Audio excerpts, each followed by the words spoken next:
Hey everyone, welcome to The Next Level, a podcast from the Team Performance Institute.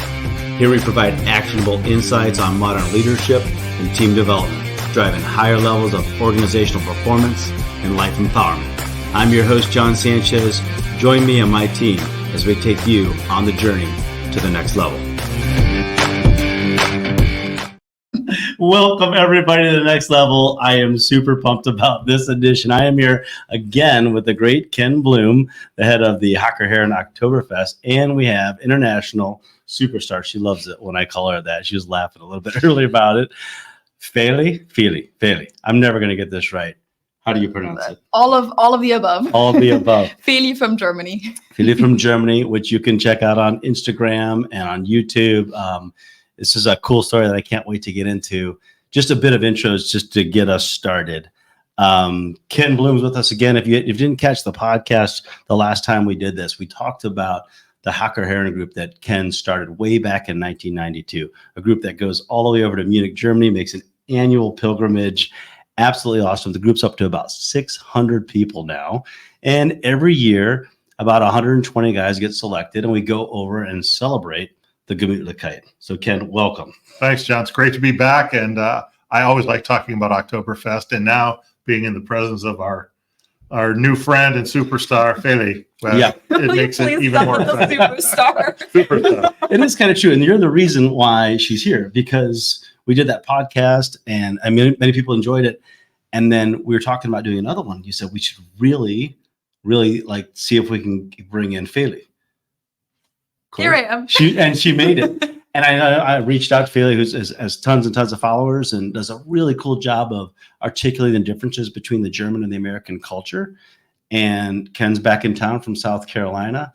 I'm here in Cincinnati, Ohio. And lucky would have it that Feli is right from Cincinnati as well. So welcome. Please tell us a little bit about yourself. Give us a little bit of an intro, on what you're doing and how you're occupying your time here in the States and how you got started. Okay, so that's kind of like what I always start my videos with, is like I always say, hello, servus, my name is Feli. I'm originally from Munich, Germany, but I've been living here in Cincinnati, Ohio, on and off since 2016. That's kind of the most important thing that I think you need to know about me, is that that's where I'm from, is Munich. So Oktoberfest city, Bavaria, kind of like the stereotype of Germany, like what most Americans and people all over the world associate with Germany.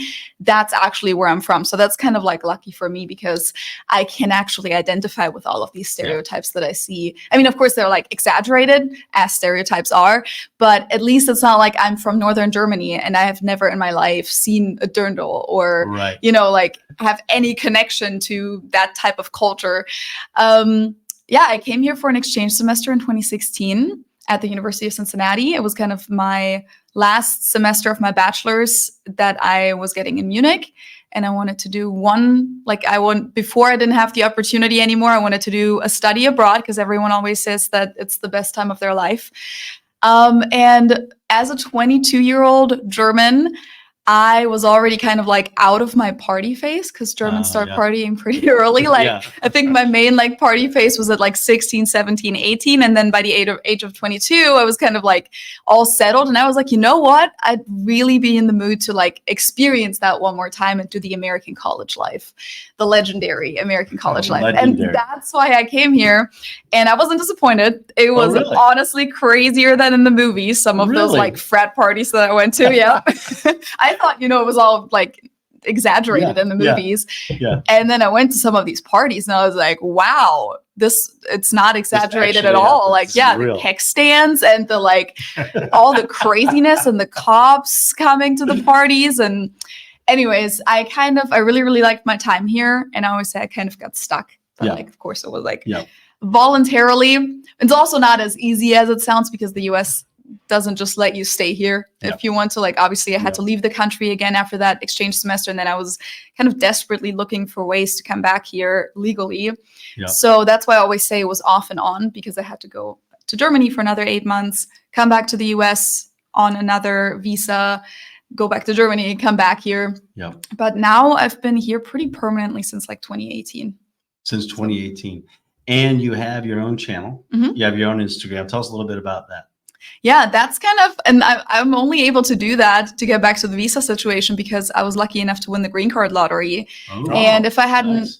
gotten that, I don't think I would have just been able to start my own little like business or make any money with a side hustle, because usually your visa is connected to your income. And if you have a visa through a job, then you're not allowed to have a side income and stuff like that. So that's why I'm even just able to do this, which is crazy. But I started my YouTube channel in 2018 also. There were so many different reasons why I did it. I had worked in radio a lot before, so I would have actually preferred just doing like a podcast. Yeah. I didn't really want to be in front of the camera. I did a little bit of like on-camera work before as well, but it wasn't like my end goal or passion. I always loved radio and audio stuff. But at the time, podcasts weren't like nearly as big yet. Plus, I wanted to talk about cultural differences. And I knew that like you have to show a bunch of stuff to talk about this. You can't just, you have to show things. Visuals are important. And I had been watching a lot of these channels of Americans who were living in Germany, who were talking about their experiences. And this was before I even ever moved to the US. I loved watching those channels and kind of hear from these people that I kind of knew their culture, because Germans are pretty familiar with American culture through pop culture and stuff like that. So I kind of knew where they were coming from. And then just to hear from them how they perceived my country and my culture, I thought it was fascinating to just hear, you know, someone say, oh my God, you guys won't believe it. They have this amazing system called Pfand here, like the bottle deposit. And just being like excited about that as a German who always thought that's the most boring thing in the world. I was like, fascinating that they think that that's a cool thing. Which your whole bit on that was hilarious, that you did on the bottle that had like traveled, like you wouldn't give up your bottle. I can't take credit for that. That was Liam Carpenter who did that. I kind of like reacted to that. Oh my gosh, that was so funny. He's a Brit living in Germany. But yeah, basically that's how it all came about, that I was like, I think I could do the same, just vice versa, basically talking about my experiences and my perspective of a German living here in the US, and do it in English so that Americans can understand me. Because there were a lot of channels at the time of Germans living in the US, but the channels were all in German. So like their target audience was Germans who were back home, to just tell them like, hey, this is what I'm experiencing here. But I kind of had that thought of, I think my target audience is going to be Americans, because they want to hear what I think about their country. One of the like biggest questions that I got at the beginning when I first came here was always like, so what do Germans really think of us Americans? So that's what I want to get into. Actually, we're going to get into that a little bit, because here we are. I don't know if you guys can tell, Ken and I are standing in Lederhosen. I'll stand up for you. Yeah, you guys look way more German than me. Yeah, we showed up in Lederhosen. We have our traditional Bavarian, like, you know, shirts on, our dress on. I have a little bit of Bavarian, like a flag on. And Feli shows up in jeans and a leather jacket. So actually, I'll take that back. I also look very German, if you know about the Berlin stereotype, because I'm literally wearing black and leather. Oh, this is true. Yes, that's like this the biggest you Berlin. Need your motorcycle, and then you'd be spot or on. like to go to a rave, like my EDM outfit. I got a quick question. So you intended for your audience to be Americans or English speakers. Do you get the demographics? Do you know what? So tell us about what sometimes what your intent isn't always, but how did it turn out for you? It's exactly that. I mean, the biggest piece of my audience is Americans, then Germans, and then people from like really all over the world. I don't know what number 3 is, maybe UK, Canada, India. So like other heavily like English speaking countries are definitely up there. Then I think Austria is up there too. And then it's kind of just like all over the world. That's cool. Yeah. Do you have people that recognize you, like as you go around? Yeah, it depends. I mean, honestly, when I'm here in Cincinnati and I go to like these German festivals, then definitely someone will recognize me. But it's also because that's the bubble. Like I just know that these people who organize these local Oktoberfests have probably come across my content before. But the craziest experience that we had was that we were in Venice, Ben and I. And we were on this like taxi boat in Venice, and on the boat, like someone behind us, and we were all wearing masks too. What? This was in 2022. And I think on public transportation in Venice, you had to wear masks. And so suddenly this person like did this to us from behind. They were like, hey, are you Ben and Feli? And we were like, goodness. What? How did you even recognize us? But it's not like I'm that big of a content creator that I can't go outside. So it's not like every time I leave the house, I get recognized. Oh, I could recognize your voice like right away. Sure. Yeah. So speaking of like those festivals and everything, so one of our goals as a group, the Hacker Herren, was to make the Cincinnati Oktoberfest a little bit more traditional, a little bit better. We love it. I mean, we actually, when COVID happened was it 2020? 2021 was the... Yeah, 2021, they didn't have Oktoberfest in Germany for good reasons. Why? Because COVID was still going, but Cincinnati decided we're doing it anyway. Yeah. And so the biggest Oktoberfest ever was here. And we brought all the Hacker Herren here to Cincinnati. Ken did a great job. We kind of set it up and hosted, but we met the Chamber of Commerce. Our goal was to make it more authentic. And it's hard to make the Oktoberfest in any American city even close to as authentic as what you're going to see in Munich, right? But I would love to hear your perspective of what the Oktoberfest, like any situation that you come here to go to the German festivals or the Oktoberfest downtown Cincinnati. What is your perspective of that? I don't know if you want to hear that. I mean, I have talked about it before on my channel. The harsh truth is definitely that it doesn't feel anything like home, but how would it? You guys don't have that culture here. It's like as if I tried to bring sports bar culture to Germany or line dancing or something like that. It'll never feel the same because people will view it as this exotic new thing that they're trying. Like I'm sure there are line dancing bars in Germany, and I'm sure people wear cowboy boots to that. And if you're actually from Texas or from somewhere in the US where you grew up with that, like genuinely, it probably feels super weird to you that these people are viewing it as like a Halloween costume type of thing or like a theme that they're trying out. So that's kind of how all these festivals feel to me. And I don't really go to all of them all the time. It's always nice to have like opportunities to get some food, and I always like try some of the food, and I'm always like, well, that's not authentic, that's not authentic, that's not authentic, but also like that's not the end goal of everything to be 100% authentic. It's always cool to have like the imported beer. But I always try to describe to people when they ask me how does like Cincinnati Oktoberfest compare to Munich Oktoberfest, you can't compare it. Like Oktoberfest in Munich is one of the biggest beer festivals. Oktoberfest is just the name of it, but the concept of beer festivals has existed before Oktoberfest was there. It exists all over the south of Germany, even outside of Bavaria, but mainly Bavaria. And we do beer festivals for so many other occasions too. Oktoberfest just happens to be the biggest one. And here it's like the Cincinnati one by the banks, for example. That's just a 1 weekend street festival with like booths and food stands and stuff like that has a German motto to it, I would call it. Not even just a Bavarian motto, just a German motto, because they also have like Warsteiner there.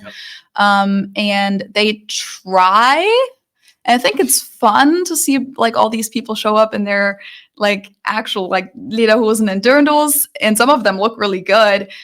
But it has nothing to do with Oktoberfest in Munich, to me at least. I've never seen the chicken dance in Munich. No, because it's not a thing. It's a thing here, as you know. It's It's a huge thing. It's actually called Ententanz in German, like duck dance. And the only reason I even know that dance is because it was big for like kids dance parties, like when you go to a vacation resort and they do these things in the evening. That's where we would do this in kindergarten and at those like resorts as kids, and that is it. And I think it's not even German, I think it's French and Swiss, something like that. Probably. I looked into it before. I think like a Swiss music teacher wrote it, and then it had like French origins, something, but it has nothing to do with Germany. And no dachshund races either. No. Every German festival here has those two things. And they dress them up in hot dogs. And that's one of the most American things you can do. Like, that's just kind of how you know that you're not in Germany, because we would never do that. And there's nothing wrong with that, but it's definitely like, that's clearly an American way of like exaggerating things a little bit. I feel like. I feel like if we had, like, I love the German Oktoberfest. No big surprise. This will be my 20th year going over. That's crazy. Super excited. And I feel like if every country had something similar, we would get to know that culture a little bit better. We could break down cultural barriers a little bit better. Like, clearly, as you said, and we feel that we've been to both, it's never going to be the same because we didn't grow up the same. We didn't grow up with those demographics. We didn't grow up with like, I don't know what it's like to grow up in Bavaria. But I feel like the Oktoberfest is a wonderful way to bridge the cultural divide. Not fully, because you can never, right? I'll never be fully German and you'll never be fully American. That's just that's a reality, right? That's a reality we live with. But I love the idea of, especially in today's day and age, is how do we break down the barriers, right? How do we? And, Ken, I'd love to hear your thoughts on this too. Like when we go to Germany, we fly over in our Lederhosen. I start here in Cincinnati, Ohio, in Lederhosen. And I drive to Dayton, and I actually fly backwards. I fly to Chicago so I can meet up with this huge group of guys that goes. We meet in the Chicago airport. There's like 30 guys like dressed like us at the Chicago airport. It's hilarious. And anybody who's new to it, they feel like a total idiot because they're walking around. But that's the fun of like group dynamics. You're not alone. So it's like, it makes you bond with each other, probably, I'm assuming. Exactly. And we then, I tell them, like, just give it another like 30 hours and you're going to feel right at home in that. And so, we get on the airplane, we fly all the way over to Germany in the middle of the night in our Lederhosen, and we arrive in Munich, we're all groggy, and we go straight into the tents. And as soon as we go into when you land, we land and wow, that's commitment. There's no sleep. We throw our bags in the hotel, and we say like 15 minutes max. That's like crazy. Throw your bags in there because we don't want anybody to fall asleep. Everybody wants to fall asleep. And then we roll in, and I'll tell you what, as Americans, and I speak German, but like nobody would ever expect that. Coming from a Mexican-looking guy who's Filipino, like, okay, we feel so welcome. Like when you'll walk in, it's a very welcoming, welcoming world. I feel like that's like one of the very first experiences of Oktoberfest. It's one big party. Yeah. I think it's also important to note that Oktoberfest is not supposed to be like a German festival. I think it just gets that image in the rest of the world, or that reputation, because a lot of people all over the world know Oktoberfest, and they know all these like cultural cliches take place there, like the big beer mugs and the Lederhosen and everything. But that's not the intention of Oktoberfest. It's just one big party. Everyone can join. Otherwise, people wouldn't come there from all over the world because they wouldn't feel welcome. But when I'm there as a local with all of my friends, it's always so fun to meet people from other countries. Like whether you're always like, oh, where are you guys from? And what brings you here to Oktoberfest? That's so cool. And then as a local, it's always fun to give some tips. And I mean, we've met people from all over the world really at Oktoberfest. And that's the whole idea behind it. So, well, Kenny, you brought people from all over the world to Oktoberfest, right? So you started this group, which we never thought. Like, I think I was like, I was with you at the original table, right? You were an early adopter. I was an early adopter, to the technology of Oktoberfest. And all of a sudden it's 600 people. Tell us about the experience of taking 600, roughly probably 500 Americans, into that festival, explaining it to them or watching their eyes open when they come in. What's that like? Yeah, no, it's fun when you, we have, as you said, we've had people from virtually every continent. We've had South Americans, we've had Asians, obviously North Americans, Canada and US, and maybe not Mexico. I'm not sure. But we've had like 15 different countries, guys from 15 different countries throughout our 32 years of enjoying Oktoberfest. And our motto, John, as you know, is you think you know, but you have no idea. No idea. So no matter how much you explain it to your buddies that this party is great, and you meet people from all over the world, and the food is great, the beer is, awesome. You build this picture, but you're still not even close because you can't describe the atmosphere. Yeah. The energy inside that tent when the music's going and everyone's had a couple beers already, and the energy level in that tent is indescribable. And that's what is really magical about it, is once people start experiencing that magic, they're hooked. Yeah. They are hooked. And we've had about roughly 600 people join our group over the years. And I bet there's been less than 10 that said, you know what, that was fun, but it's just not for me. I didn't really get it. Sure. I can relate to that too, though. Like, I definitely know a lot of Munich people who that's just not their favorite time of the year. Yeah. And especially if you're like easily have like sensory overload, if you're easily overwhelmed by noise and lots of people around you and stuff like that, then I think it might just not be the right. There's a lot of stimulus. There's a lot of stimuli over there. During that time, for sure. Yeah. But no, it's something. It's become, as you know, John, something that whenever I am around, you're the Oktoberfest guy. Yeah. I heard about you. Yeah. So it's fun. And it's kind of become, Tell us a story, Oktoberfest guy. Yeah.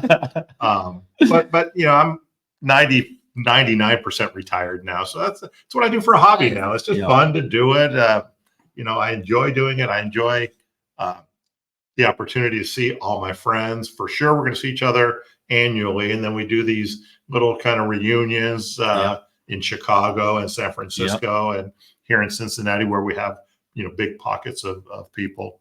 And it just keeps bringing people together and keeps those friendships solidified throughout the year. You're a master of it. If you could go back to that day where you decided, let's start up this group and call it the Hacker Herren and everything, it's just a pinnacle day, because now bringing people together, it's easy. I always say it's easy to bring people together for Oktoberfest, right? Because people genuinely enjoy it. But it's beautiful because we all get together yearly. We continue to build this brotherhood. We continue to build this wonderful bond together around a festival that's just crazy and out of control. I think about the friends we've made, like over there, right? And we've made some really great, like, friends from Germany that live in Munich. One of them, we were talking about today, Sophie, who's just, we call her the princess. We met her when she was probably 18 years old, and she'd been Oktoberfest probably 18 times by that time, because she was going as a little girl. But she really embraces the festival, and her family's a big part of it. And she also embraced our group. I'm curious to know your perspective of. Now, you've probably seen multiple different American groups come rolling in. We try to be, and hopefully if you ever did see us over there, we try to be, I say, like the anti-ugly American, right? We show up, we try to be as gracious as we can, absorb the Gemütlichkeit, speak the language for those who can, or teach each other a little bit of the language, tip our waiters or waitresses, take care of everybody. What's your perspective when you see just 120 Americans roll in? We normally wear the same outfits, all at our Lederhosen. You can give it to you straight, because everybody wants to know, like, what do you think as you walk in? Would you walk in like, that's a whole group of Americans over there? I mean, I haven't seen you guys walk in real life. I don't know if I've ever seen like a group of 120 people walk into a tent, except for like the first day when everyone storms in when the tents first open. Yeah. But honestly, if like everyone in the group is dressed like you guys, which is like proper Tracht, I would probably assume that you're all locals, that you're some type of like Trachtenverein or some, I don't know, company outing. Yeah. And honestly, like you said, like you look exotic, but you could totally be from Bavaria, in my opinion. Like the dark hair and everything, like you could be like a stereotypical like kind of farmer's tan Bavarian. So I probably wouldn't even think anything unless like once I then maybe heard you guys speak, I would probably be like, hold on, why do they speak English and they're dressed so well? Like, what is happening? Yeah, we actually have taken a lot of pride when we started doing this, and I think it wasn't until 11 years in 2003 I have a video of you, Ken, saying next year. And you might have had a couple of beers in you this time. We're all buying Lederhosen. We're all in on buying Lederhosen. Oh, you didn't have those at first? In 2003, back until that point, no, we were just wearing jeans. But that was also kind of around the time when it became in again. I mean, when you would probably be able to tell me perfectly, because I was born in 94. You started this in 92.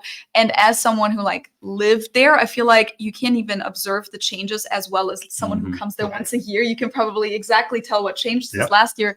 When did like Lederhosen and Dirndl become like the big thing again? Yeah, so it's around that time. So at that time, you started to be able to buy not the €1,000 type Lederhosen. That's what it was. If you were to get Lederhosen prior to that, you'd have to spend 1,000, €1,000 or Deutschmarks or whatever it was at that time.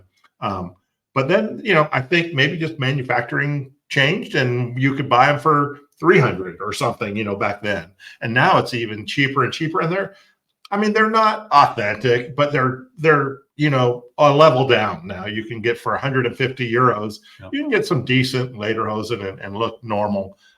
So yeah, when the price started coming down, I think that's probably what led to a universal adoption of wearing the Tracht. And 2000, we have a picture from 2003, and none of us were in Lederhosen. I was in, so I've never gone to the tents without Lederhosen. Okay. So my brother Joe, at the time, he lived in Munich, and he picked me up from the airport, put me in Lederhosen, and we went straight into Oktoberfest. And I remember standing, this is a funny memory, because I remember standing there. My brother looks very similar to me. We're standing there, and he had the Lederhosen on to go below the knees. I forget the name of those. Doesn't matter. It's called knee. I don't know. Kniebundhosen. Yes. Kniebundhosen. Yeah. And so I think I might have had him on here. And we're both standing there. We're totally dressed traditionally. We still couldn't get a table. That's one of the things. We're standing there just trying to get our Get table. one butt cheek down. Yeah. And we look over this whole table of Germans, and they're all dressed in like jeans and American t-shirts and everything. And he said to me, look, they're trying to look like Americans. And he goes, but it's so obvious they're not. And I hit him. I'm like, hey, what the hell are we then? Like, we're so trying to look German, and we were totally not German. We just both like caught ourselves in a moment of cultural divide. Like, oh my gosh, that's so funny. But then we did watch it translate for like 5 years. I watched it go from 1999 into 2003. That's when we all decided we're all buying Lederhosen. And then by 5, 6, 7, 8, now at 2008, which I think is still like best rookie class ever, because I'm very tied to those guys that came over from Chicago the first year they came over. We all flew. That was the first year we all flew in Lederhosen, which was super fun and kind of uncomfortable. But then, I was gonna ask. I mean, I've never really worn them like long term. I mean, I've worn Lederhosen before, but like not really. I know that once you break them in, they're supposed to be pretty comfortable. But on a plane, I don't know if that would be my clothing of choice. No, it's definitely not clothing of choice, but actually they're pretty comfortable. Okay. Once you break them in, they fit like a glove. You know, they're leather. Yeah. So, And I just have a few beers before they Chicago. I normally just pass out, wake up in Germany, and it's game time. Time to go. But no, I was going to say also about the Dirndl and Lederhosen situation. It was definitely a long time. And I looked into this before, like the exact decades, but I want to say like definitely when my parents were young, the vast majority of people did not go to Oktoberfest in traditional clothing, because especially like post World War II, a lot of this was connected with like National Socialism and people, it was that on the one hand, but also it wasn't cool at the time. It was like, things go back and forth. Like people love tradition, and then they are anti-tradition, and then they're love tradition again, and then they're anti-tradition. So my parents, for example, they both grew up in Munich, and they have never owned Lederhosen or Dirndl. It was me and my brother who then got that when we were teenagers. We were like, well, we want to get some, even though you never got us any. And they were like, really? That's so uncool. That's so like, is that it again? Because that in like the 80s, but also even before that, I think I've seen pictures from like the 70s at Oktoberfest. The vast majority of people just wore like their nicer clothing. I mean, back in the day, they still tried to like at least wear like their church outfit or something like that.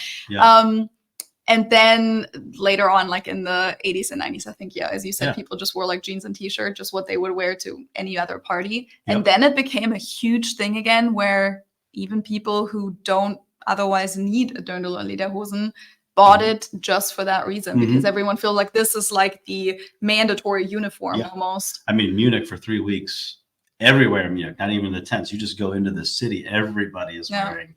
And correct me if I'm wrong, I think it was traditionally like Lederhosen wasn't considered like fancy. Like the Dirndl was not considered fancy. What I equate that to is like, these are like overalls, like here in America, where like farmers would wear them. And because it was originally a wedding reception, and the king not being as popular as he wanted to be, invited, Teresa's entire like, the whole Bavarian area into the wedding reception. The farmers got dressed up as best they could, and it was like Lederhosen and Dirndls. Is that close? Not? I mean, it's not. Lederhosen and Dirndls don't have a specific connection to Oktoberfest. They're just Bavarian traditional clothing, and not just Bavarian, like Austrian, the Alpine region in general, basically. And I did a video about the history of Dirndl and Lederhosen before, but it's not actually that, especially for Lederhosen, those were always expensive because like it's like pretty high quality material usually. So some farmers definitely wore them, but it wasn't like the super poor outfit. It's actually something that people like hunters wore for hunting. You can see a lot of like monarchs at the time, also like royals wear them in photos. So it's kind of like an in-between thing. The Dirndls more so were like everyday like dresses for women, like the apron obviously had a purpose, to, wipe things off and stuff. And dirndls also do look pretty similar to traditional clothing in other countries as well. If you look at traditional Czech clothing, it looks like the dresses all kind of had a similar concept to them at the time. Yeah. And it was actually the Nazis again who then sexualized the dirndl a little bit more because they wanted women to show their features a little bit more. So there was actually a ministry in Nazi Germany that was responsible for redesigning the dirndl to show more cleavage and to emphasize your waist more and to make it show more leg. Yep.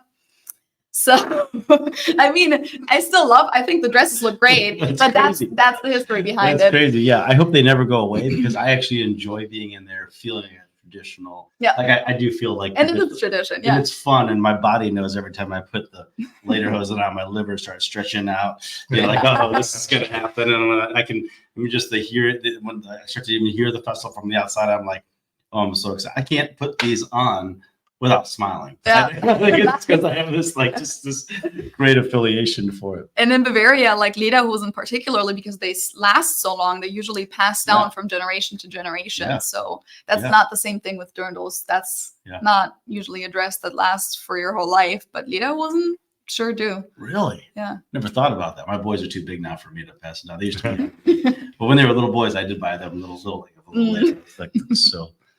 good. Kenny, how's it going? Talk to us about like this year heading over to Oktoberfest.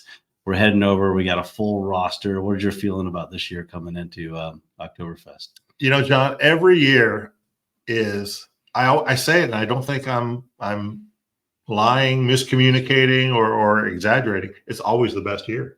Yeah. I mean, we always just have more fun this year than we had in the prior years. And this year we've got about 125 guys that are going to be in our group on this trip. About 45 of them are rookies. I got one family, a guy I used to go to college with. He's bringing his boys. He's got 4 sons. His brother-in-law is bringing his 3 sons. And they got, there's 13 total. I can't do the math in my head, but another 4, I guess, relatives. So they got 13 people that they don't live anywhere near each other. These families have all just spread out. So they're using this as the opportunity to get the cousins and the uncles all together. They don't get together at home in the U.S., but they're all going to fly to Munich and get together. So anyways, that's one of the highlights of this year's group. We've got fathers and sons and grandfathers and grandsons that have been over the years. I just love providing the opportunity for guys to bring together their families or their friends or I mean, you, in fact, John, have a group of guys that you went to the Naval Academy with. I think there's probably 6 or 8 of you that are going to go this year that you guys don't see each other that often. Yeah. You talk and you text and you do that, but you physically don't spend 3 days together like you will. And you guys are going to think it's 1995 or whenever you went to college because that's the last time this group of guys got together and had fun together. So I'm looking forward to see, you guys enjoying that and just bringing people together. I can't wait. And it's so fun to bring people who have never seen it before. Like when somebody walks into the tent and their eyes just like that saying is, you think you know, but you have no idea. It's absolutely true. Feli, are you going to go back over for Oktoberfest? You went last year, didn't you? Not this year. Yeah, we went the last 2 years. And we were like, okay, this year we're going to Germany in July again. And like in the last year, we were in Germany like every 3 to 4 months. So it's kind of been like a lot of back and forth. And this year we're doing a group trip with like a bunch of Americans in July. And so we were like, okay, instead of going in the fall this time, we're just going in the summer. And then we're probably not going to go until 2025 again because I need some rest too. There was so many different occasions to go to Germany. That reminds me. I think I might be wrong, but I think I saw one of your podcasts or one of your creations. Are you hosting a group? Are you taking a group over and showing them? Yeah. We did that last year too. So this was actually the first group trip we did was this last fall, and we kind of connected it with Oktoberfest. So the group trip started a few days after Oktoberfest ended, just because like it would have been crazy to book hotels while Oktoberfest is still going on. Yeah.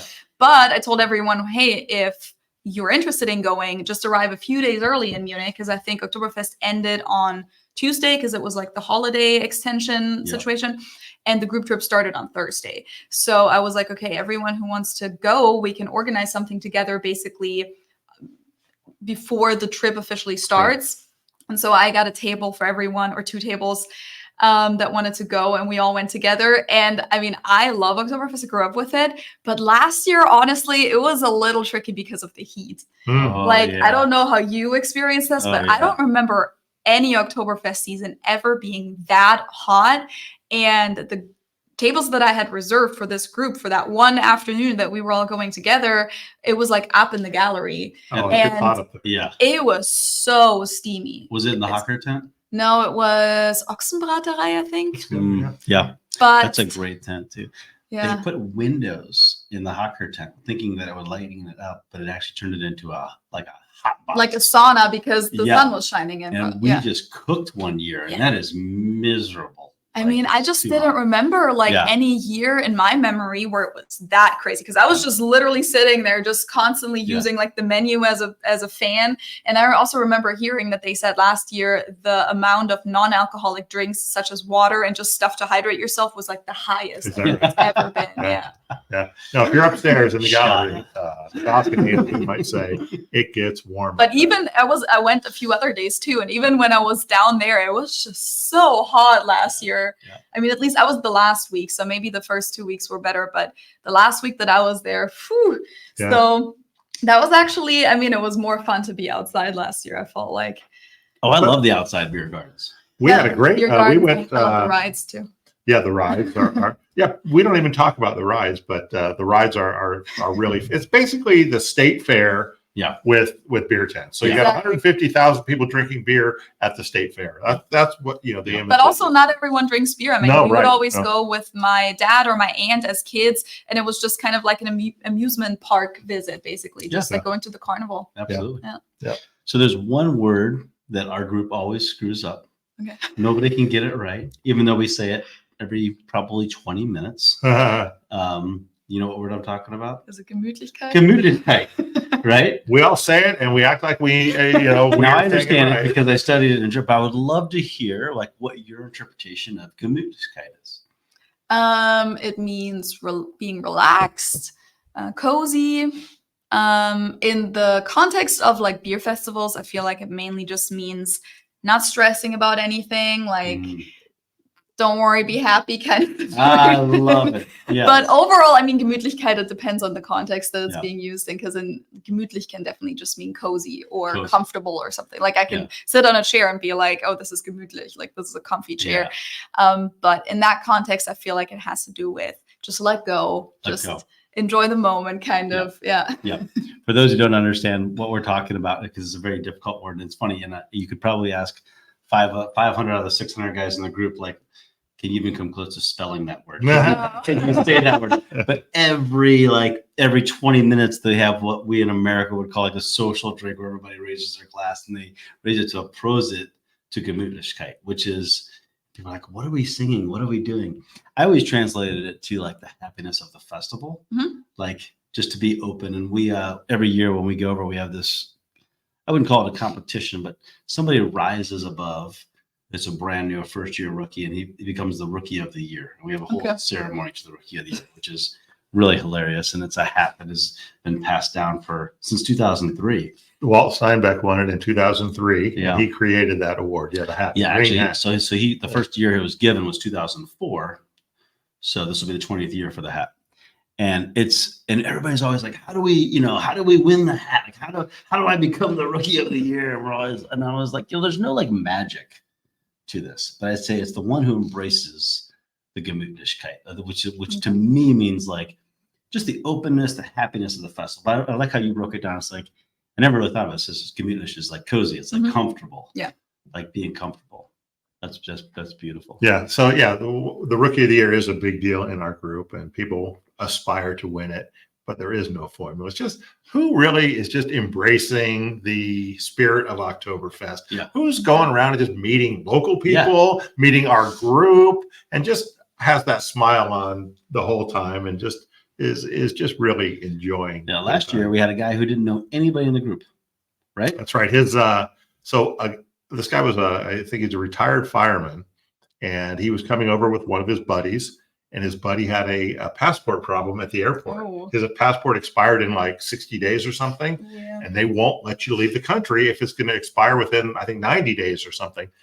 So they had a dilemma at the airport. Does this guy whose passport is fine go by himself, not knowing one person because his sponsor, his guy, can't make it over? And the guy called his wife. They talked about it. So he went. He decided to come over.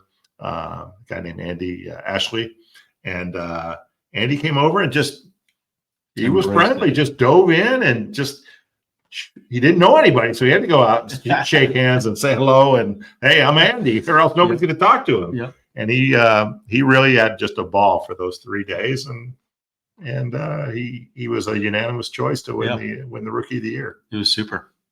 So that's a good question for you, Feli. If you were to give Americans advice, right? We want to come and we want to embrace the culture. We want to be a part of Oktoberfest. A lot of people, we have like the Willy Wonka golden ticket now that we've built this group. Mm-hmm. So we can walk into the tents. They know us. We've had over 30 years of experience in there. But what would you give like an average just American person that you met today and said, I really want to go to Oktoberfest? Like, how do I do it? How do I get over there? What should I do? What are the things how do I get in? What does that look like? I do have at least one full video on this where I go more into, Oh, cool. and I have several videos about Oktoberfest, but I have one video where it's literally like, here's your guide. Here's all the questions I usually get. And I didn't really look into it now. So I don't know if I'm thinking of everything, but I think the first thing is that a lot of people think that they have to make a reservation beforehand or they have to buy a ticket. And that's not the case. Like Oktoberfest is like a big state fair. As you said, like you can just walk onto the festival grounds, even though I think they're considering charging like €2 per person, but that's just something that they're thinking about. Okay. But as of right now, you can just walk in there. They do have security checks now, which wasn't the case when I was younger. So I think you can't bring like huge backpacks now, which makes sense at a big festival like that. Yeah. But you just walk in and then it's basically like a huge outdoor area. There's so many rides, there's so many booths, and you can get great food there. Mm-hmm. So even if you never even enter a tent, I think you'll have an amazing time. Bring cash. Pretty important. Yep. And if you go during a time where the tents are open, that's like the biggest thing. If you go on a weekend, and especially like Saturday afternoon, Sunday afternoon, they might close the doors. So then it might be tricky. But if you go during a time where like, Saturday morning or just during the week at some point, like earlier in the day, you can just walk into the tents and it's just like a big restaurant or like a big beer hall, basically. And they have these like long benches or long tables that you'll see at Bavarian style beer gardens. And the way it works is you just sit down wherever there is a spot. If there's people already sitting at the table, you can just ask if there's more seats for you and you can just sit down there. And then it's just table service. You can eat great food at the tents, but you don't need a reservation usually. You can literally walk in there and it's, besides like the beer and the food, everything is free. The rides too cost a lot of money, but you don't really need to make any arrangements beforehand. When it gets a little bit more crowded, I think the big thing that a lot of people are worried about is that Europeans in general and Germans, we don't really have like the personal space bubble as much as Americans do. And so 10 people can sit at one of those tables. Yeah. That's the standard number. Yeah. Depending on how big all the people are, more than 10 people can usually sit at those. Yeah. And so when the tents get full, you just have to be very persistent to find a seat. And you just have to go around and be like, hey, do you have a free seat? Do you have a free seat? We're just 2 people. The smaller the group, the better. If you're a bigger group and you're looking for a seat at the tent and you don't have a reservation, then just split up for a little bit and then try to see that 2 people can sit at one table, and then the other people that are already at the table, they might leave at some point, and then you can get your friends over. So it's all about strategy a little bit. Yeah. I think that's like one of the biggest things. The reservations, they cost something because you pay for a certain amount of food and beer beforehand, but you get that back in vouchers pretty much. But that's like for a certain period of time for an entire table or several tables. You can't just like reserve one seat. I think a lot of people believe that you can just I would like to reserve for 2 people. Baseball game. Like, I'll take seat number 7. That's not how that works. Be persistent. And then when it comes to like clothing, It's totally fine to show up in just your regular clothes. Yeah. Nobody cares. Like, that's totally fine. If you do want to wear the traditional clothing, then I think it is important to locals that you do it right. So don't get like the weird Lederhosen style t-shirts, or like where you have like swim trunks that have a Lederhosen print or something like that. Don't get the Halloween costumes of the dirndls where it's just not really the real that dress. does not go over well With at like all. the super tiny apron that's kind of like sewn onto the dress. Like, that's just not, in that case, just wear jeans. Like, don't do that. People do feel a little bit offended by that. And I think it makes sense because it is our traditional clothing. And if you just kind of like mock it, even if you're not doing it on purpose, it's not really worth it. But there are, as you said, like, there are so many places where you can get pretty good quality Lederhosen and dirndls, but for not like that much money. What about the language barrier? Like, if I'm coming in, I can't speak any German, and I'm like, oh no, how do I get in there? I got to get to a table. I think more than half of visitors at Oktoberfest are internationals, or about half. Actually, I think over 50% are German, but like a big portion of visitors at Oktoberfest are internationals. And so every single person at the booths and the waiters and the waitresses, they will all speak English. Yeah. I mean, they might not be able to like have a full-on conversation with you about global warming, but they can definitely understand your order. They'll understand the numbers. They can tell you where the bathroom is. Yeah. So you don't have to worry about that. They're really impressive. All the waiters, I mean, so impressive. They normally speak like 3 to 4 languages because they have to, and they're picking things up. Yeah, there are lots of Italians that come to Oktoberfest. Yeah. One of my favorite memories, I was there my first year, and I was speaking German. At that time, my German was actually pretty strong because I just graduated from the Naval Academy, and I got my minor, and I'm speaking pretty well. And I flagged down a waiter and trying to order a couple beers and a couple of Hendels, and I was like talking to him, and I thought it was like pretty good German. And I think it was. And then in the middle of it, he just looked at me and goes, "Where are you from, man?" I'm like, "Ohio." And he goes, "Oh, that's awesome. I'm from Nebraska." And I'm like he blew my mind. I was like, wait a minute. He's like, "Yeah, man, I'm from Nebraska. I'm studied abroad over here. This is how I'm making extra cash." But like, that's hilarious. Like, "Where's your group?" And I'm like, "Oh my gosh, that was Richie." I remember Richie. Yeah. And I was like, "That's insane." It's like, German's pretty good, by the way. I'm like, "Well, thank you. I'm working on it." And I always try my hardest when I get over there. I say when I start out my first day, I'm speaking Germlish, like it's German English, because my vocabulary struggles. By the third day, I've had enough beer to just speak pure German. At least it is to me, But alcohol helps with the second language skills. Yep, so good. But I think it's also encouraged, right? We're talking about breaking down barriers. How do the Germans? How do the Bavarians look at like Americans that come in and just are attempting, right? They're attempting to speak German. Yeah, I think a lot of us don't really deal with that very well, but not because we're judging, but the opposite. We feel so bad for everyone that tries to speak our very difficult language, which we know is so hard to learn with the grammar and the pronunciation, that we feel so guilty when someone tries that a lot of Germans immediately jump to English and they want to help. And I think also because Germans don't deal with a lot of people speaking their language with like different accents. Like here in the US, you're used to hearing your language being spoken by people from all over the world and all different kinds of accents. In Germany, we're not really so used to that. So I think some Germans also find it almost like exhausting to try and listen to someone who speaks broken German. Like we're not so used to that. But what happens a lot, and I know this is a universal experience, is that someone will come to Germany, they want to practice their German, they order the food in German, and the waitress or the store clerk will immediately respond in English. And the person that really wanted to try doesn't know if they did something wrong. They're like, "Is my German that bad?" Right. And they really just wanted to practice, and they would have appreciated it if the person had responded in German. But I think that awareness isn't really there. I don't think the majority of Germans, that they don't have any bad intentions when they switch to English. They just want to help. They just want to make things easier. Yeah, that's good to hear because it happens to me multiple times. Right, I go into a store and I'm speaking German, or I'm helping somebody out, or checking in and things like that, and they will switch to English, and I just think, I must not be doing a good job. No, that's not the case. Oh, that's so interesting. That makes me feel good. Like 20 years. Hey, I'm doing okay. I love this. Wow, that's great. So what questions do you have for us as like, coming from, being from Bavaria, you got these, all these guys that come over. What thoughts or questions do you have for our group? I had a few questions earlier for you, and now I can't remember what I wanted to ask about. But I felt like what I said earlier, that you would be the perfect person to write down the development of how Oktoberfest has changed over the years, because you've been there, you said, almost every single year. Yeah.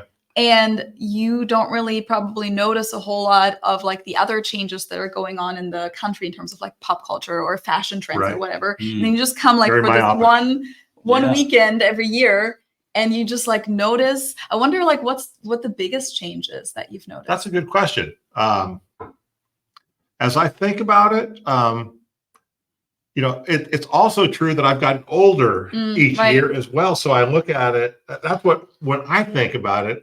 I think about it now. I'm 60 years old, and when I started going, I was probably in my 20s. I was 92. That's 30 years old.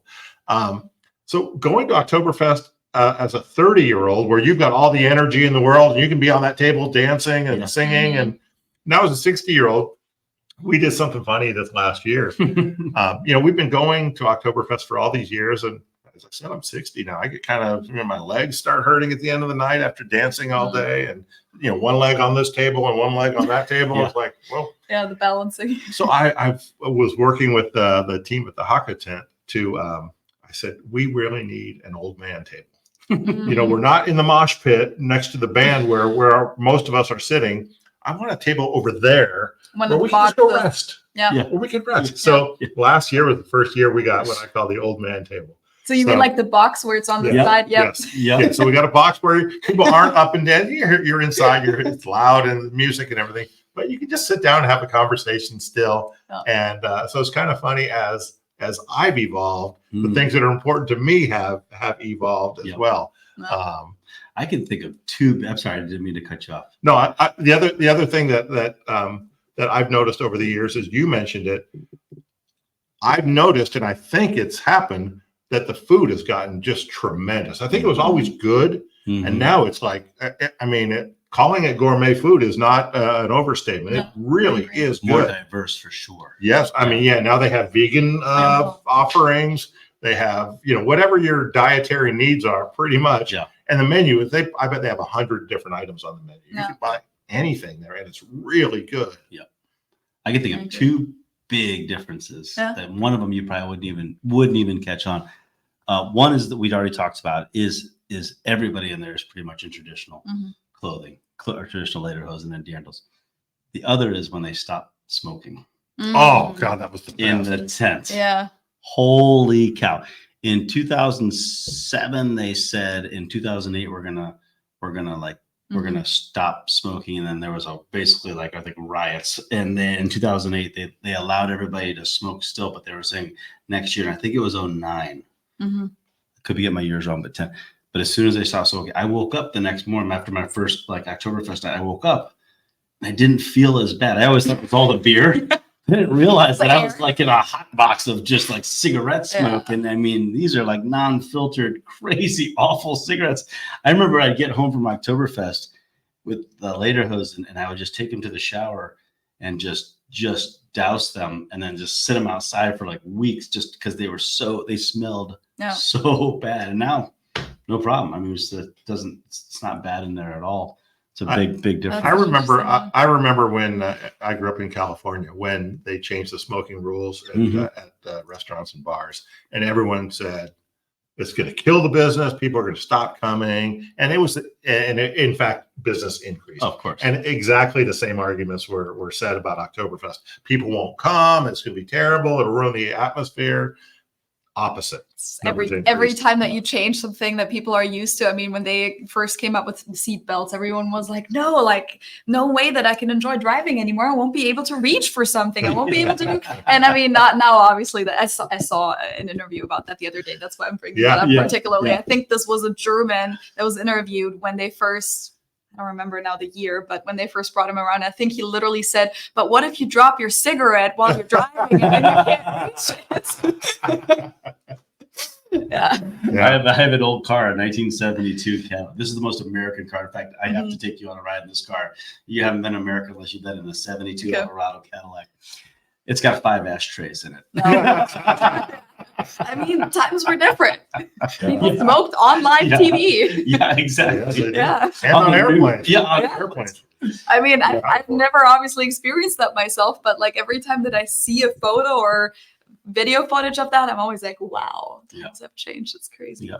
But what's funny about like you saying that you would have to air out your Lederhosen because they smell so bad. When I first came here, even though it hasn't been allowed in Germany to smoke inside bars and clubs for a long time, people still smoke a lot. And I mean, they smoke outside the door now, but they still smoke a lot. And so going out for me in Germany still always meant that my clothes and my hair smelled like smoke the next day. And then I came here and I was like, wow, this is such a big difference because not a lot of people smoke in the US. It's like a huge difference. And I would go to these college parties and I would come back and everything still smelled totally fine. You didn't have to take a shower. Your hair didn't smell terrible. That was a great experience for me. I love how you equated coming to America like we equate going to Oktoberfest to going to college. It makes me kind of nervous. I have a son going into college right now. I'm like, oh no, is he going into like the American Pie movie? Like this is gonna you don't have to do it like that. Also, I have to stress that my exchange semester that I did here, because I also then later got my master's, and I don't think I had a lot of time to party then because it was like a very intense program. But when I did my exchange semester, my grades didn't count anymore because I already basically got everything from my bachelor's back in Germany. And then you're with this like exchange student bubble where like everyone's on a study abroad, and most of them, maybe they had like one class that counted, but for most of them it wasn't like important. Also compared to the academic standards in most European countries, it was extremely easy for most of us. So basically most of the exchange students just went out 4 times a week at least. That's kind of what we did. It's like no consequences. It was like every Thursday, Friday, Saturday for sure, and then sometimes another day. You just play the no consequence game. It doesn't matter if we go out. That's why a study abroad is fun, because you're basically just like without all your other responsibilities in life, because you get there with just your suitcase or 2 suitcases, and for 5 months, that's all you got to do, really. So great. That's one of the things that when we initially talked, I was like, oh my, we had the same experience when I was 16, a little bit older than you. When I was 16, I went to Germany and I did the exchange program, and for 3 weeks got to live over there and got to see it all. And it was wonderful for me. I didn't like it actually at first because I got stuck on this kind of like the outskirts of town. I wouldn't call it a farm, but it was pretty far to town. But the father didn't speak English, so the whole family didn't speak English, and I was stuck there. And did you speak any German at the time? I did. I took 2 years of high school, and so I knew the structure. Yeah. But I think in about 3 weeks, though, I like when by the time, because then we did the whole thing. We went to Berlin. This is when they were still East and West Berlin, by the way. It's pretty cool. I got to go visit like East Berlin. Oh. Really neat. It was right before the wall came down. But by the time we got to Berlin in the back with the group, everybody said like, oh my gosh, this is the only guy who actually is speaking German. They were all all the other kids, and I was super jealous at the time. They all went to like all the pubs and the parties and everything. I felt like I was missing out. You were stuck on the countryside. But where was this in Germany? It was it was near Frankfurt. Okay. Did like the family you stay with, did they speak any dialect? A little bit, and I really couldn't pick it up now. I really wouldn't be able to tell what it was. Maybe it would have been Hessisch in Frankfurt, but we did a lot of Ish. That would, I mean, that applies to different dialects, but Hessisch too. Yeah. But it was great. I mean, that was one of the greatest things. Ken and I were talking earlier about like different cultures, right? Like one of Ken's favorite places is Asia, going over to Japan. He spent a lot of time in the tech space, and he traveled to Japan like 3 or 4 or 5 times a year. And the cultural differences, right, between us and Japan, massive. Like I went to Japan for the first time, world traveler, but way overly arrogant and confident that I got this. Landed in Tokyo with my family. The barrier is so big. Like we had such a hard time, and it took a long time. I don't think we could break down that barrier, but I'd love to hear from you. Like, what's the best way you think that we can break down the cultural barriers? The differences, or recognize those differences between being a German and being an American? I mean, I think it's always important to learn about it. And that's why I always try to, when I make my videos or when I bring people over, like on these group trips, the good thing for me is that I've lived in the US long enough now that I know where people are coming from, and I know the potential situations they could run into where a misunderstanding or a miscommunication could happen. Yeah. I feel like a lot of the cultural differences can be written down in just a list, like, how does tipping work? Or do you tip? Or how was that perceived? Or how are you supposed to react in certain situations? I think some of these things can be written down, but some other things are more subtle and happen in like personal conversations where sometimes you're just not sure what just happened. And so for me, for example, even though I knew about how open Americans are and how they say all these, I'll call them like fake invitations, oh yeah, we should totally get together for a barbecue sometime. And they're never going to follow up on that. I knew about that, but still I was in so many situations where I took people literally when they said stuff. And I was so confused, especially, I think this is a mix of the culture and the generation I was in, but like American friends that I had at the time, like roommates, and I also dated an American at the time, they would make more than one plan for a Saturday or Friday night. And I considered that so disrespectful. I was like I was literally with my ex-boyfriend at the time. We came out of Target. We ran into his friend, and the friend was like, "Oh yeah, we're having a party tonight. You should totally come." And he was like, "Yeah, we'll be there." And after the friend walked away, I turned to him and I was like, "Oh, did you forget that we already have plans?" And he was like, "Yeah, no. I mean, I just said that we're not going to go." And I was like, "But why would you not just say that we already have plans? I don't understand." But I noticed that people, and I've heard from older Americans, so I don't know if you guys would say I would never say something like that just to another person. But I've heard that this is also a generational thing. But it was definitely not just my ex-boyfriend that did that. A lot of my friends did that. And after a while, I learned that whenever I made plans with Americans, I couldn't rely on these plans actually happening. So after a while, I started doing this too, where I had like backup plans kind of, because I was pretty sure if I had 3 different plans, it's possible that none of these are going to happen. But if I'm lucky, one of them is actually going to take place. So that was definitely something, one of those like subtle cultural differences that I had to learn and that I had to understand. And I think after a while, I kind of caught on to the subtext that Americans send. And I can now I wouldn't be able to write it on paper. I can't really explain it, but I think I can now pick up on how serious a commitment is. Yeah, I think that's it. There's a spectrum for Americans, right? If a German says to you, "Hey, I'd love to, let's get together and I'd love to have you over to my house for dinner." That's a legit, like they had to think about that invitation. They didn't hold back and they were like, "I'm going to do this and I'm going to extend that invitation." In America, we have casual invites, right? Yeah. Like, let's go grab a beer sometime. What that means is like, I like you. Exactly. Yeah. Right? It's not saying we should go grab a beer. Like, let's set a time to go grab a beer. It's just, we should go see a show, or hey, at some point, let's go golfing, or let's go on a vacation together. Wait, what? Like, that there's a spectrum of like being candid. It's not in our world. That's not disrespectful. I'm basically saying I like you, and then the follow on to it is if I follow up with Ken and say, "Hey, we talked about grabbing a beer. How about how about Friday?" Right. That means, we're officially. That's the real invitation. That's exactly. And then in German, though, in that first situation, we are so like literal. Everything we say, we like mean. Yeah. And so a lot of Germans would then maybe say, "Oh, I'm so sorry. I don't think I can go out to have a beer with you because I don't really drink alcohol." Or like, they might say something kind of unnecessarily, the other person was just trying to say like, "Oh, I like you," whatever. The beer doesn't really matter. The German will be like, "Oh no, I'm sorry, I don't think I can." And so then the miscommunication can happen because the American might be like, "Oh, they don't like me," but the German was just trying to be as honest as possible because they took it literally. So lost in translation, misinterpretation. Well, you do a fantastic job on your podcast, on your YouTube channel, on Instagram, of articulating differences between cultures. Thank you. I think it's wonderful because it helps people see that simple difference, like we just talked about, right? Like there's easily a way for each side. And by the way, I'm not really trying to approach this from a German American standpoint. I hope everybody gets that. We're talking about all cultures here.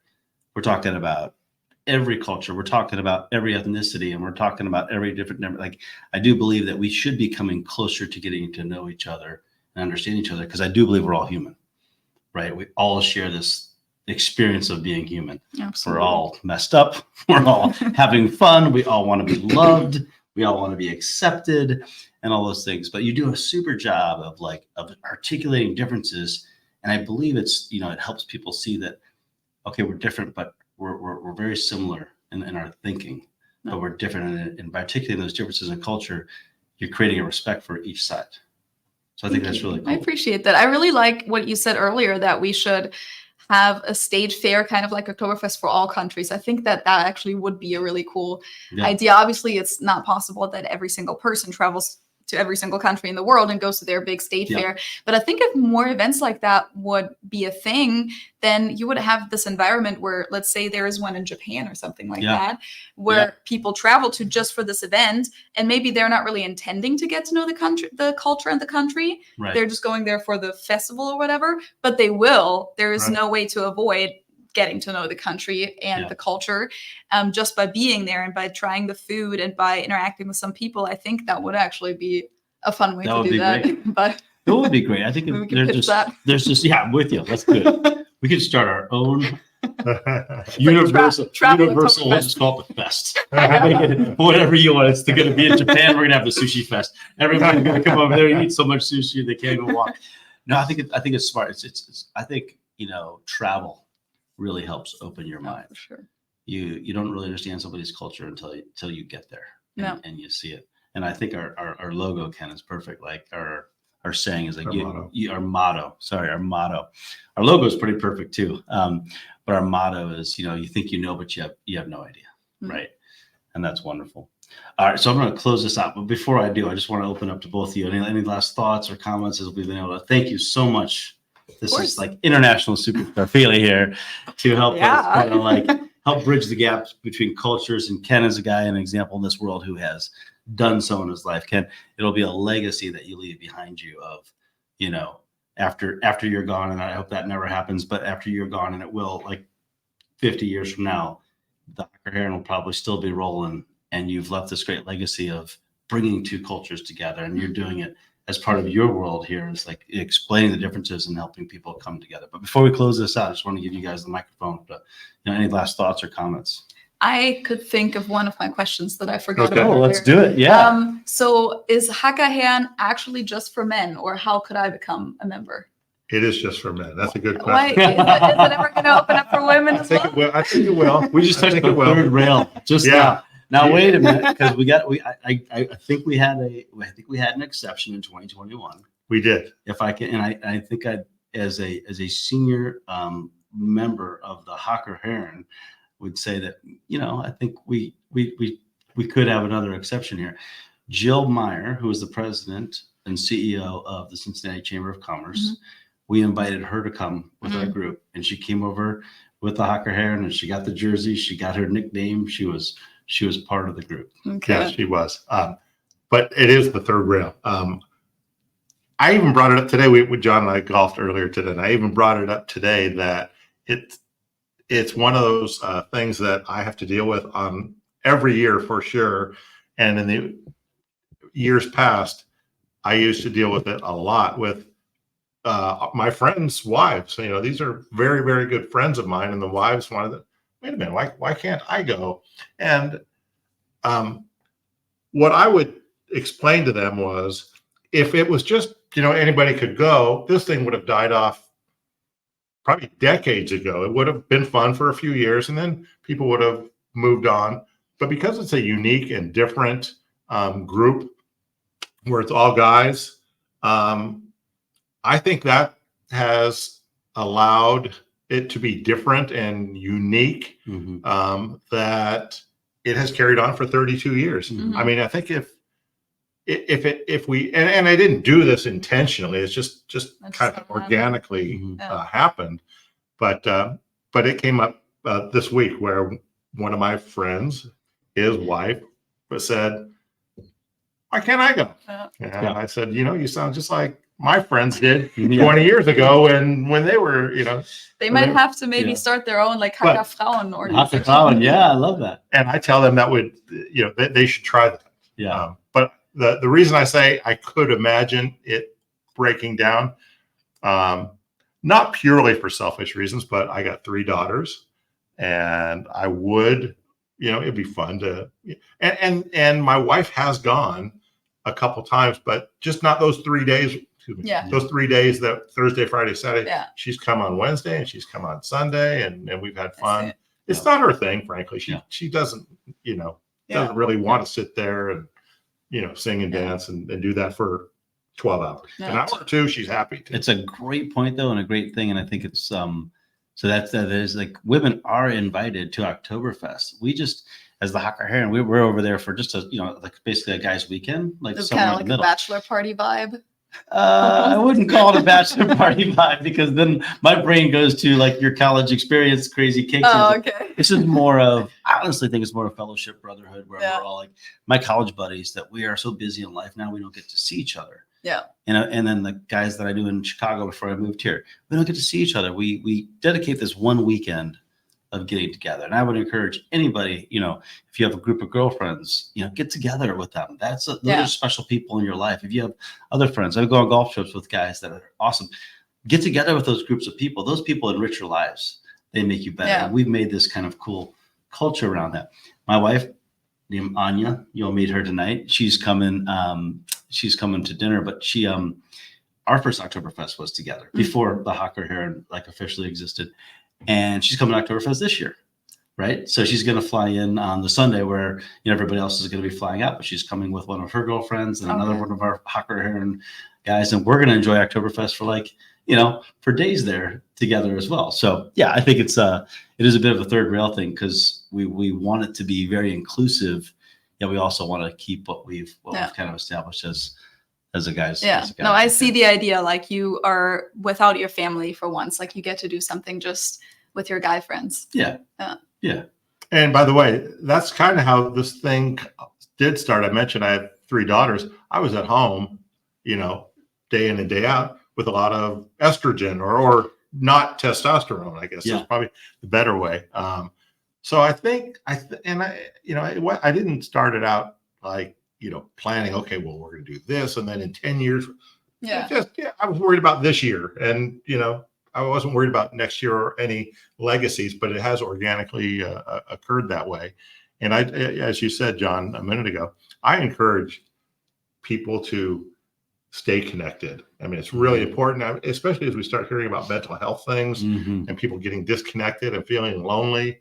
This is a good way to stay connected, whether it's through this or whether it's through, any of your other hobbies or things that you're passionate about.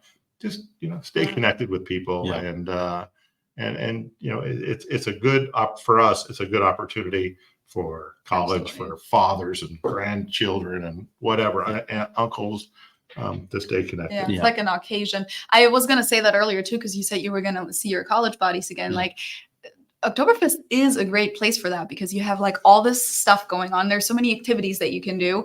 And even for Munich locals, like, if you haven't seen someone in a while, when Oktoberfest goes on, it is like a thing that you hit up your friends and that you haven't talked to in a while and be like, hey, do you want to meet up at Oktoberfest at some point this week or next week? And you meet up for lunch maybe even, or for dinner and like a full-on night. But it is like a really fun just occasion to meet up with friends that you maybe otherwise you don't really have like a reason to get together with them. I look forward to it every year. Yeah. And it's not just, I always say we could do this like somewhere in the middle of Milwaukee. It would be fun. It would not be as fun as Munich, Germany, but like the people that we bring and the guys that I get to see that I only see like once a year now, because life moves super fast.